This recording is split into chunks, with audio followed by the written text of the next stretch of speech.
एक गांव में गोपाल नाम का किसान रहता था।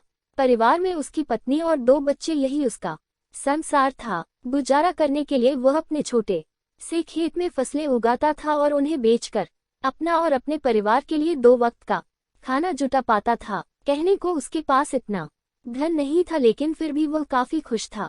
एक दिन दोपहर को वह अपनी पत्नी के साथ खेत पर खड़े होकर कह रहा था, हे भगवान, अगर बारिश हो जाए तो इस बार सभी किसानों की फसलें अच्छी हो जाए। उसकी पत्नी भी कहती है, हाँ सही कहा आपने, अगर बारिश हो जाती है तो इस बार काफी अनाज हम किसानों के पास आ जाएगा। उद्धरण चिन्ह। बारिश की आस में किसानों की उम्मीदें टूटने लगती है, लेकिन बारिश की एक भी बूंद जमीन पर नहीं गिरती। परिणाम ये होता है कि सभी किसानों की फसलें बर्बाद हो जाती हैं और सूखने लगती हैं। गोपाल की फसल भी पूरी तरह बेकार हो जाती है। ये देखकर गोपाल कहता है, हे भगवान, इस बार किसानों का बहुत नुकसान हुआ है। फसलें पूरी तरह नष्ट हो चुकी हैं। मैंने तो इस फसल और बच्चों की पढ़ाई के लिए कर्जा भी ले रखा था। अब मैं इस कर्जे को कैसे चुकाऊंगा? ये सुनकर गोपाल की पत्नी गोपाल को सहारा देते हुए कहती है, कोई बात नहीं, अब जो होना था वह तो हो गया। हमारी पड़ोस वाली दीदी कह रही थी कि संतोष भैया शहर गए हैं, हो सके तो आप भी शहर चले जाए। शहर जाकर थोड़ा पैसे कमा पाएंगे तो कर्जा भी चुका देंगे। ये सुनकर गोपाल कहता है, हाँ, अब मेरे पास केवल 2 ही रास्ते हैं, या तो मैं शहर जाकर थोड़े बहुत पैसे कमा लूं या फिर खेत बेच दूं। लेकिन मैं खेत बेचना नहीं चाहता, क्योंकि हमारे पालन पोषण का यही एकमात्र सहारा है। बाद में गोपाल और उसकी पत्नी दोनों मिलकर गोपाल के शहर जाने को ही उचित समझते हैं। अगली सुबह गोपाल शहर जाने की तैयारी करता है। वह अपनी पत्नी से कहता है, सुनो, मैं खाली हाथ शहर जा रहा हूँ। कोशिश पूरी करूंगा कि कहीं अच्छा सा काम ढूंढ लूं और थोड़ा बहुत पैसा कमा लूं। जैसे ही कुछ पैसे हो जाएंगे मैं तुम्हें खर्चे के लिए भिजवा दूंगा। आप मेरी और बच्चों की चिंता मत कीजिए, हमारा खर्चा ही कितना है।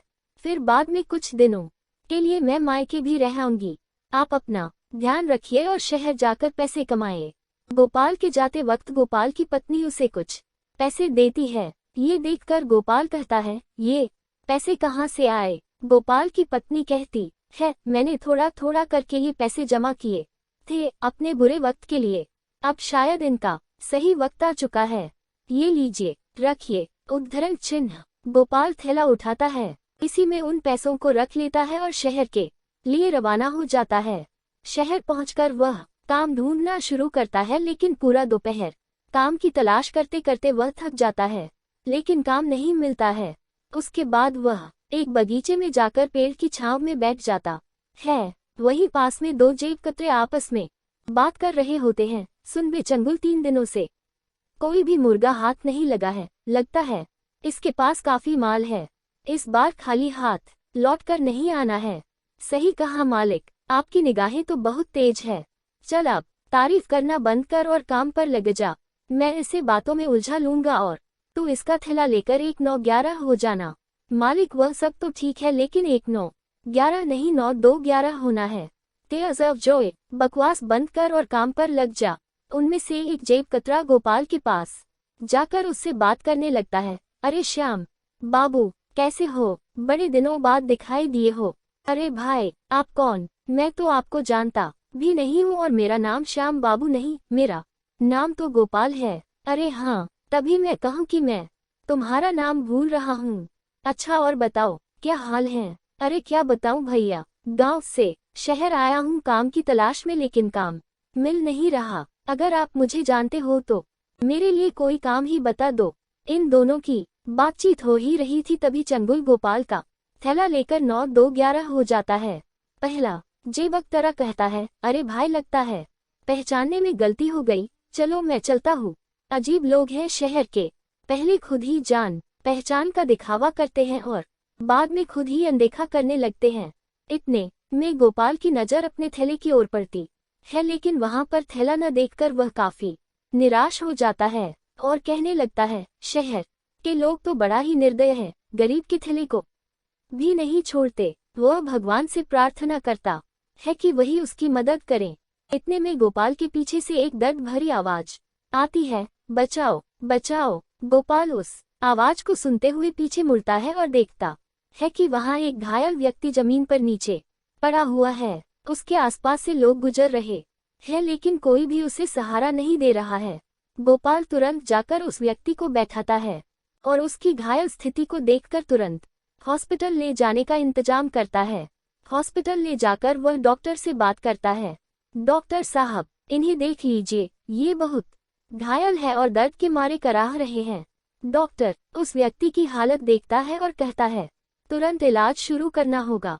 इसके लिए तुम्हें कुछ पैसे काउंटर पर जमा करने होंगे। ये सुनकर गोपाल आश्चर्य में पड़ जाता है और डॉक्टर से कहता है, डॉक्टर साहब, आज सुबह ही मैं शहर आया हूँ काम की तलाश में, लेकिन काम तो मिला नहीं, ऊपर से मेरा थैला भी किसी ने चुरा लिया। मेरे पास अब कोई पैसा नहीं है। मैं खुद भूखा भूखा काम की तलाश में इधर उधर घूम रहा था, लेकिन तभी मुझे ये जमीन पर घायल पड़े दिखाई दिए और मैं इन्हें हॉस्पिटल लेकर आ गया। डॉक्टर उस व्यक्ति का तुरंत इलाज शुरू कर देते हैं और कुछ समय बाद बाहर निकलते हैं। तभी गोपाल अपनी जेब से एक पर्स निकालता है जो उसे घायल व्यक्ति को हॉस्पिटल लाते हुए उसकी जेब से गिरते हुए मिल गया था। वह उसे डॉक्टर को दिखाते हुए कहता है, ये लीजिए डॉक्टर साहब, यह इन्हीं का पर्स है। मैंने तो इसे खोला भी नहीं है, देख लीजिए, शायद इसमें पैसे हो। डॉक्टर उस पर्स को चेक करता है तो उसमें बहुत सारे आईडी कार्ड और क्रेडिट कार्ड होते हैं।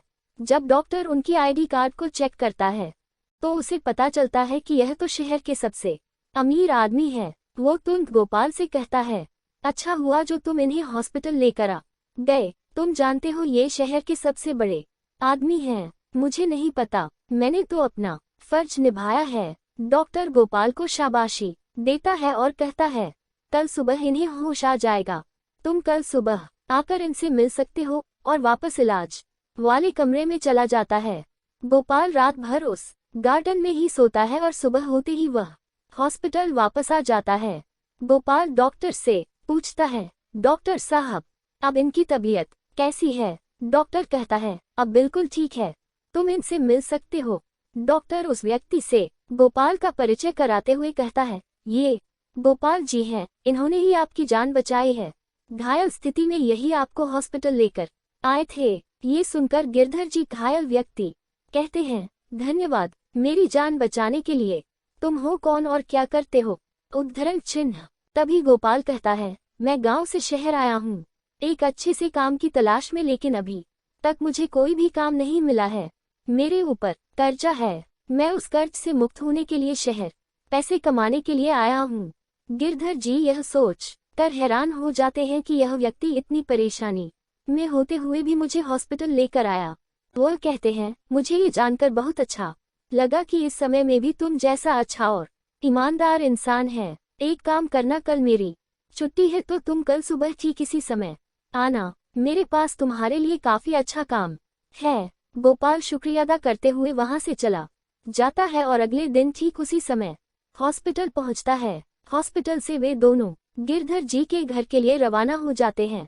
घर में प्रवेश करते वक्त गोपाल उनके एक बड़े से महल और बड़ी बड़ी गाड़ियां देखकर हैरान रह जाता है और सोचता है कि यह व्यक्ति कितने अमीर होंगे। गोपाल अंदर जाकर सोफे पर बैठ जाता है। तभी गिरधर जी नौकर से उसके लिए पानी और खाने के लिए कुछ लाने को कहते हैं। गिरधर जी कहते हैं, गोपाल, तब तक तुम कुछ खा पी लो, तब तक मैं 15 मिनट में आता हूँ। गोपाल खा पीकर थोड़ा आराम करता है। तभी गिरधर जी आते हैं और कहते हैं, गोपाल, शहर के बाहर मेरी एक बड़ी फैक्ट्री है जिसमें खेती से जुड़े उत्पाद बनाए जाते हैं। खाने पीने का कोई झंझट नहीं है। वहां पर तुम्हें खाने पीने को सब मिलेगा, रहने को घर मिलेगा। अगर तुम सहमत हो तो तुम इस काम को कर सकते हो। गोपाल कहता है, ये तो मेरे लिए बहुत ही अच्छी बात है। वैसे भी मैं एक किसान हूँ, खेती बाड़ी के बारे में मुझे बहुत अच्छे से पता है। मैं इस काम को अच्छे से कर पाऊंगा। गिरधर जी कहते हैं, तुम चाहो तो अपने परिवार को भी यहाँ लाकर रह सकते हो। गिरधर जी गोपाल को कुछ पैसे देते हैं जिससे वह अपने कर्ज को चुका पाए। फिर गोपाल गांव जाता है और अपनी कर्जे को पूरी तरह चुका देता है और अपने परिवार के साथ शहर वापस लौट आता है। गिरधर जी गोपाल के दोनों बच्चों की पढ़ाई का खर्चा भी खुद ही उठाते हैं और उनके खाने पीने का और रहने का ख्याल भी रखते हैं। गोपाल खूब मन लगाकर फैक्ट्री में काम करता है और खुशी खुशी अपने परिवार के साथ रहता है। अब गोपाल पूरी तरह आज़ादी महसूस करता है और अपने मालिक का शुक्रिया अदा करता है।